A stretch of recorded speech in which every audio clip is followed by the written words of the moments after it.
Assalamualaikum warahmatullahi wabarakatuh. Perkenalkan, saya Windy Cynthia Rahman dari akuntansi D 2016. NIM saya 16160076. Saya ingin mempresentasikan mata kuliah saya, akuntansi internasional, dengan judul Metode Perubahan Harga, Penyesuaian Biaya Kini atau Sekarang, dan Sudut Pandang Internasional. Penyesuaian biaya kini. Model biaya kini berbeda dengan akuntansi yang konvensional dan terdiri dalam dua aspek utama.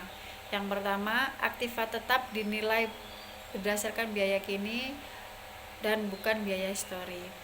Yang kedua, laba adalah jumlah sumber daya yang dapat didistribusikan oleh suatu perusahaan dalam suatu periode, namun tetap dapat mempertahankan kapasitas produktif atau modal fisik perusahaan.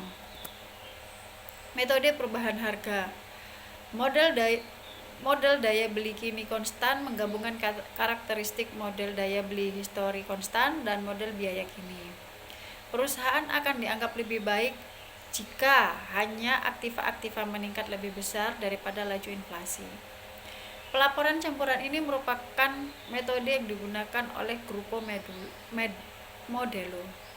Diungkapkan dalam catatan atas laporan keuangan, yaitu yang satu, pertama, persediaan, yang kedua, HPP, yang ketiga, aktiva tetap, yang keempat, depresiasi, yang kelima, penyajian ulang ekuitas pemegang saham, yang keenam, ketidakcukupan dalam penyajian ulang pemegang saham, yang ketujuh, hasil dari pemegang aktiva moneter, yang kedelapan, akumulasi hasil moneter ekuitas.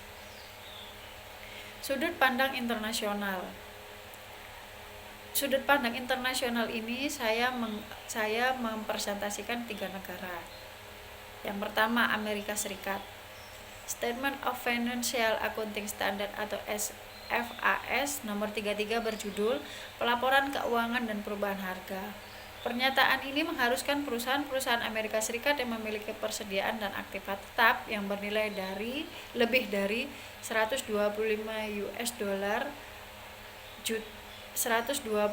juta US dollar atau total aktiva lebih dari 1 miliar dolar untuk selama 5 tahun mencoba melakukan pengungkapan daya beli konstan biaya histori dan daya beli konstan biaya kini. Perusahaan pelapor didorong untuk mengungkapkan informasi sebagai berikut untuk masing-masing 5 tahun terakhir. Yang pertama, penjualan bersih dan pendapatan operasi lainnya.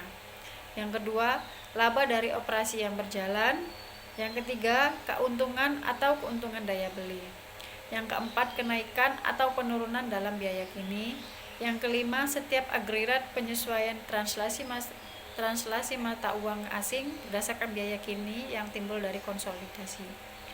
Yang keenam, aktiva bersih pada akhir tahun menurut dasar biaya kini.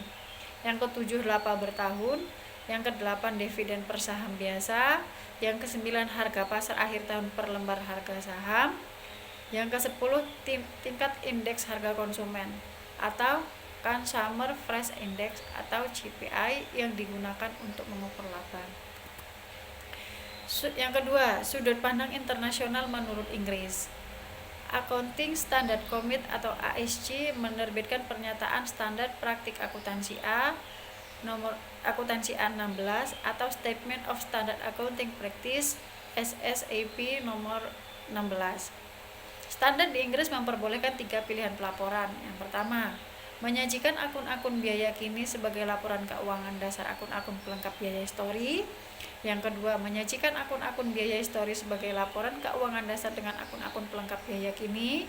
Yang ketiga, menyajikan akun-akun biaya kini sebagai satu-satunya akun yang dilengkapi dengan informasi histori yang memadai. Yang terakhir, sudut pandang internasional. Brasil.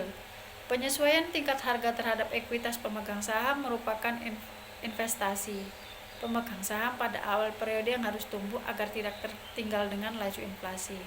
Meskipun tidak lagi diwajibkan, akuntansi inflasi yang direkomendasikan di Brasil hari ini mencerminkan dua kelompok pilihan pelaporan, yaitu yang pertama, Hukum Perusahaan Brasil, dan yang kedua, Komisi Pengawas Pasar Modal Brasil. Sekian presentasi dari saya. Lebih dan kurangnya saya minta maaf. Assalamualaikum warahmatullahi wabarakatuh.